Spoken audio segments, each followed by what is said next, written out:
13, 14, 15 ये जो चांद के महीनों के इस्लामिक कैलेंडर है ना, उसके अंदर 13, 14, 15 अय्याम बीस कहलाते हैं। इसमें चांद पूरा होता है। दुआएं मुजीर है इसमें पढ़ने के लिए, बड़ी दुआएं अमाल है। हर महीने की 13, 14, 15 13, 14, 15 14वीं पे मुकम्मल होता है। 13 और 15 को भी चांद मुकम्मल होता है। 1% कम 2% कम होता है। अल्लाह ने 13 रजब को इसलिए मौला अली को भेजा था कि 14वीं के चांद को गुरूर ना आ जाए।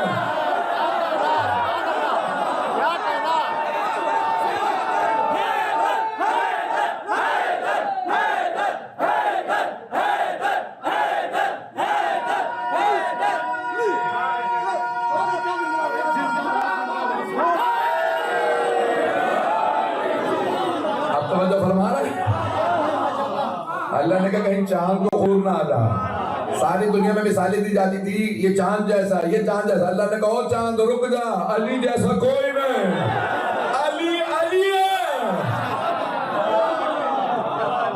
मुझे हज के साथ मैंने कहा सिर्फ अल्फाज को पेश कर रहा हूँ, तो यहाँ आप सलामत रहे। आपकी मोहब्बतों की खातिर सुनिए तो जनाब मौला कायनात के लिए यहाँ जनाब सीधा फरमाती मेरे बाबा जब आए तो 14वीं के चांद की तरह चमक रहे थे। एक मैंने कल जहाँ बात को पहुंचाया था कि जो जो हस्ती आ रही है वैसे अलकाब वहम में है, तो कहा या शाफी उम्मती, मेरी उम्मत की शफाअत करने वाले।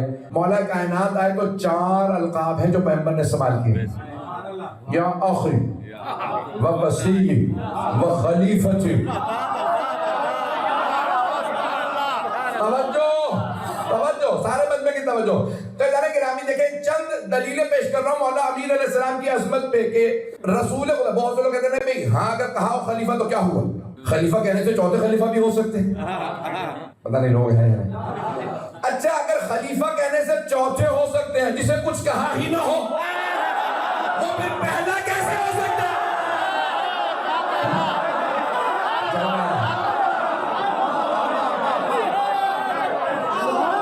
अब मेरी बातें पहुंच रही हैं।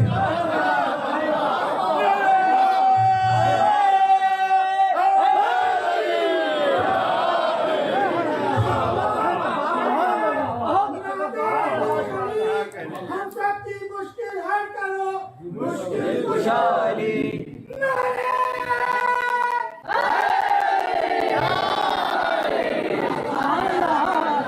भाई अपने दूसरे मुसलमान भाइयों से माजरत के साथ अपने अपना अकीदा नहीं छोड़ सकते।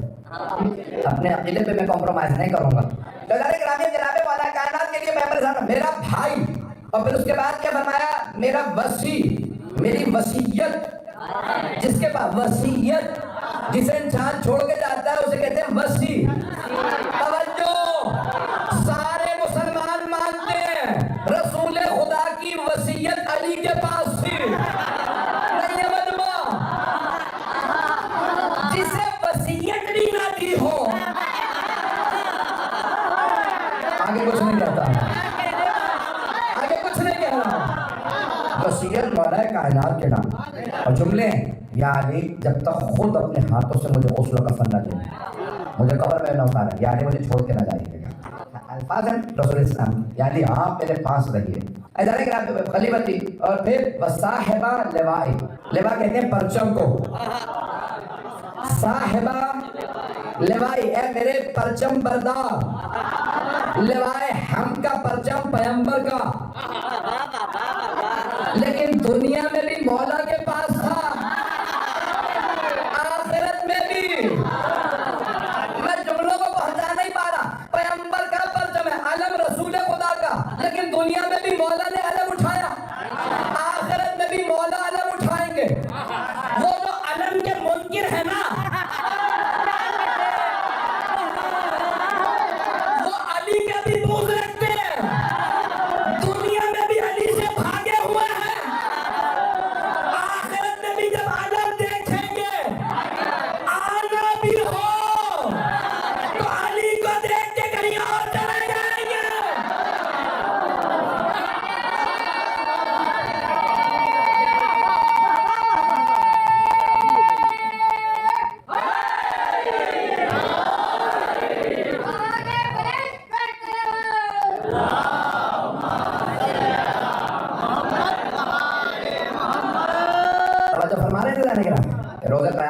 परचम मुख्तलिफ बुलंद होंगे और उसमें एक परचम मेरे भाई अली के हाथ में होगा। सारे के सारे जितने भी परचम बुलंद होंगे मैं सब गिनवाऊंगा नहीं, मैं सबसे जाके जो भी अलम बरदारों को से पूछूंगा, बता कुरान और अहले बैत को मानता था? तो पहले परचम तले जितने लोग होंगे ना कुरान का पता था ना अहले बैत। दूसरे परचम वालों से पूछूंगा कुरान को मानते थे अहले बैत को नहीं मानते थे, तुम भी जहन्नम में पहले वालों के साथ। फिर किसी वाले से पूछेंगे कहा अहले बैत को मानते कुरान को लेकर नहीं, तुम भी नहीं। फिर कहा अपने भाई से पूछूंगा, ये सब कहा हम कुरान को भी मानते थे अहले बैत को भी। समझो कुरान और अहले बैत दोनों को मानते थे। कहीं इन सबको हौसले कौशल पे ले आई।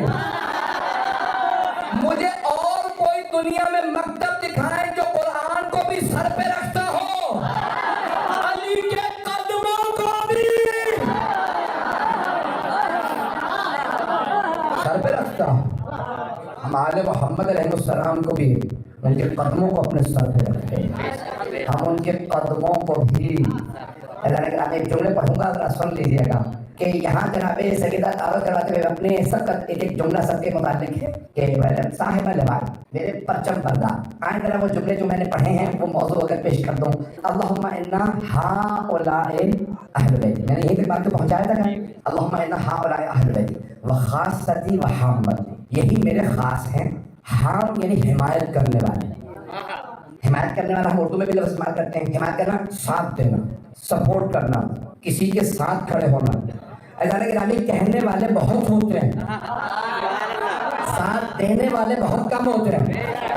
खुदा की कसम बात कर, आप मुझे मजबूर करते मैं जुमले कहूँ, इशारों में पहुंच जाया कीजिए ताकि मेरे लिए मजबूरी ना बने। मुझे फिर पाकिस्तान जाना है। जो अफराद पहुंच गए वो पहुंच गए, जो नहीं पहुंचे उनके लिए मजबूरन खोल के पेश कर रहा हूं। पैगंबर खुद फरमा रहे हैं खासती व हामती, यही मेरे खास, यही हिमायत करने वाले। नारे तो बहुत लगाते थे या रसूल अल्लाह, मैदान में हम भी आएंगे, आते भी थे, हिमायत नहीं करते थे। पता चला मैदान में आना काफी नहीं, डटना जरूरी है। मेरा नाम किसी का नहीं लिया, तो मेरे भाई मेरे बुजुर्ग पहुंच गए, वो पहुंच गए, डटते नहीं। एक जुमला कहे बगैर मैं आगे नहीं बढ़ सकता जब तक कि हजरत अबू तालिब अलैहिस्सलाम से मुतालिक तो जो पहुंच गए, जो पहुंच गए। इदारे गिरामी जब जनाबे अबू तालिब के घर पे आए ना तमाम के तमाम कुरैश के सरदार, तो सरबराही थी अबू सुफियान की। और आने के बाद सारे सरदारों ने दस्तक दी। अबू सुफियान ने जनाब अबू तालिब अलैहिस्सलाम तशरीफ लाए, कहा अबू तालिब जो चाहिए मोहम्मद को हम देने के लिए तैयार हैं। अगर किसी भी कबीले की सरदारी चाहिए हो, सोना चाहिए हो, चांदी चाहिए, जो सवारी चाहिए हो, जो बाग चाहिए हो, हम देंगे, हमारे बुतों को बुरा ना कहें। तो जनाब अबू तालिब ने एक मरतबा अबू सुफियान को देखा, सारे के सारे कुरैश के सरदारों को देखा, और एक मरतबा कहा अबू सुफियान रुक जाओ, अभी जवाब लाता हूँ। जनाब अबू तालिब अलैहिस्सलाम वापस आएगा, भतीजे मेरे भतीजे मोहम्मद। अबू सुफियान की सरबराही के अंदर सारे कुरैश के सरदार आके सवाल कर रहे हैं कि अगर मोहम्मद को जो चाहिए, अब मैं वो सारी बातें पेश नहीं करूंगा, हम देने के लिए तैयार हैं, हमारे बुतों को बुरा कहना बंद कर दें। सरवर कायनात का मशहूर मारूफ जुमला, चचा जान अगर ये सूरज उतार के मेरे दाहिने हाथ पे रख दें और चांद उतार के मेरे बाएं हाथ पे रख दें, तब भी मैं एक पोर, एक इंच आपकी ज़बान में पीछे नहीं हटूंगा ला इलाहा इल्लल्लाह से।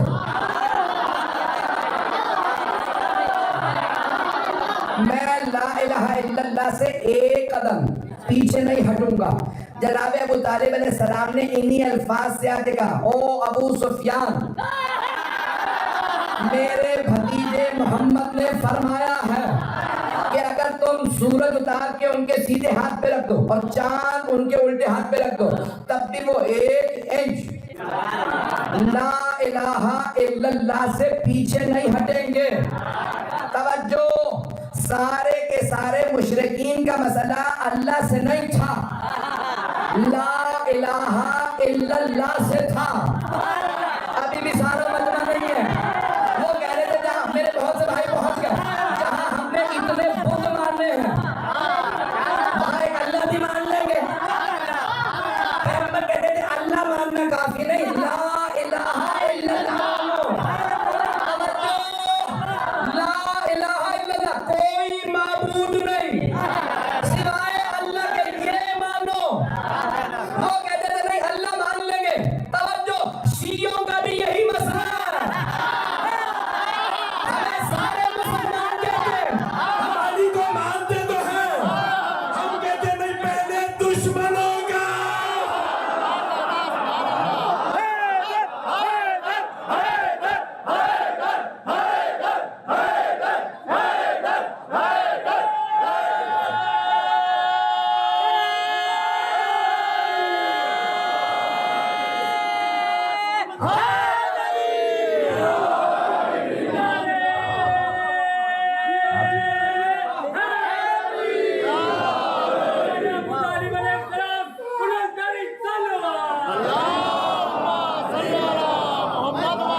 तवज्जो फरमा रहे हैं जाने के ना, हमारा भी यही मसला है।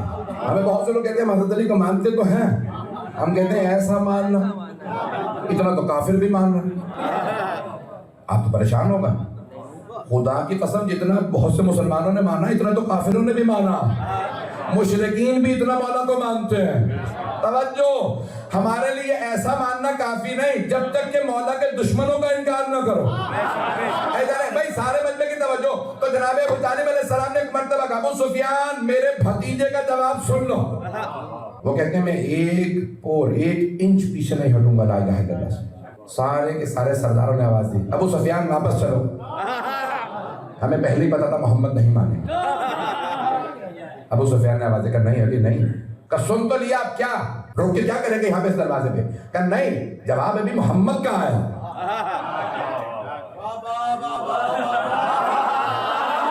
हाँ, पहुंच गया।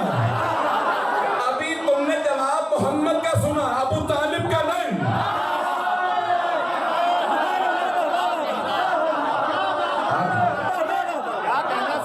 पहुंच गए। एक सारे सरदार कहने लगे, अबू सुफियान मोहम्मदी का जवाब सुनने आए थे? नहीं, सुनो। कहा अबू तालिब, आपने देख लिया कुरैश के सारे सरदार एक तरफ और आपका भतीजा मोहम्मद अकेला एक तरफ है। अब आप फैसला कीजिए, आप कुरैश के सरदारों के साथ हैं या अपने यतीम भतीजे मोहम्मद के साथ? खुदा की कसम, तारीख ने लिखा, बूढ़े जनाबे अबू तालिब, सफेद रीश, सफेद धामे, सफेद सर के बाद हरा अमामा, 80 बरस के बुजुर्ग, एक मर्तबा दोनों हाथ कमर पे रखे,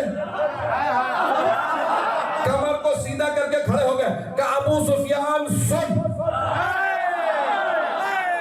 जब तक मुझ अबू तालिब के दम में दम है, मैं अपने भतीजे मोहम्मद के साथ खड़ा हूं। पहुंच गए। एक मर्तबा अबू सुफियान ने कहा अब वापस चलो। तमाम सरदारों ने कहा, जब तू पहले जवाब सुन चुका था मोहम्मद का, तो तू अबू तालिब का जवाब सुनने के लिए क्यों खड़ा था? कहा तुम्हें अभी भी समझ नहीं आया। मोहम्मद ने अगर इनकार किया था तब भी हम कत्ल कर सकते थे मोहम्मद को। मैं अबू तालिब का जवाब सुनना चाहता था। अबू तालिब कह रहे हैं ये मोहम्मद के साथ है। जब तक अबू तालिब मोहम्मद के साथ है, मोहम्मद का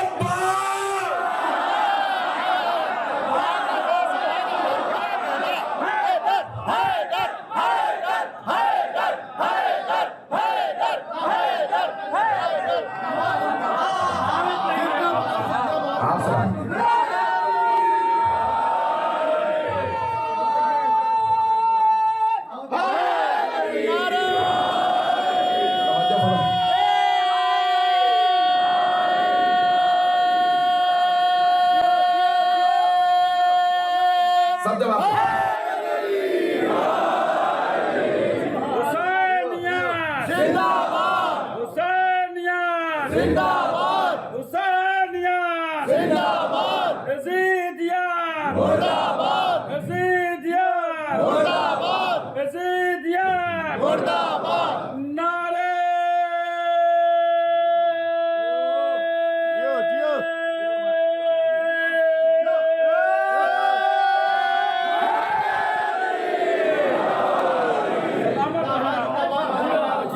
फरमाने से जाने के ना, उन सबको भी पता था जब तक अबू तालिब साथ खड़े हैं। अब मैं यहाँ पे एक सवाल पेश करना चाहता हूँ। भाई बुजुर्ग थे, जनाब अबू तालिब अलैहिस्सलाम बुजुर्ग थे, फिर भी इतना रोब था मुशरिकीन, उन्हें पता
तालिब के खून का असर है।